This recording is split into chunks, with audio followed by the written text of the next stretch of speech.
but I know that she gets really frustrated because with a reflector, she's got none of her chakras defined, none of her energy centers defined. So she feels like everybody else is running her life. And Mm. my explanation to that was that no, you get to run your life, but you're going to feel differently about it. So, how would you? Oh, that's funny. Hi, Will. Nice to see you. Um, so, how would you um, explain how a reflector might feel, Christy? Yeah, so reflectors are pretty rare. I mentioned them at the beginning. They're actually 1% of the population. So I haven't come across too many.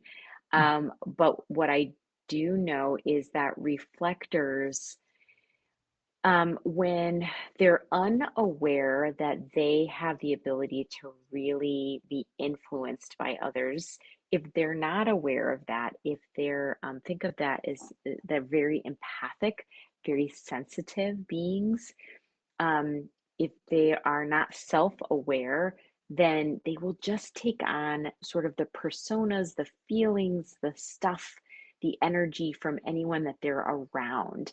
Um, it it means in a way that they could be a great chameleon. They could fit in anywhere. They really can again reflect who's around them.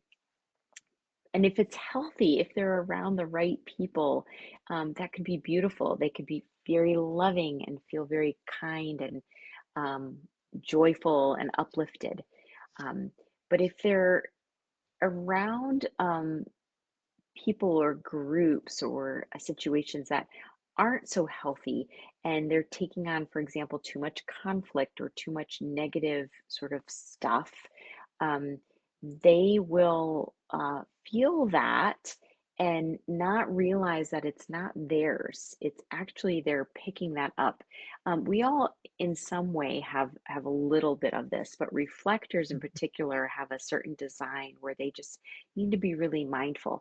Spending time by themselves lets them release what is not theirs and truly feel who they are so that they can decide and make decisions and boundaries and um, know who they are at their core because they still have certain desires.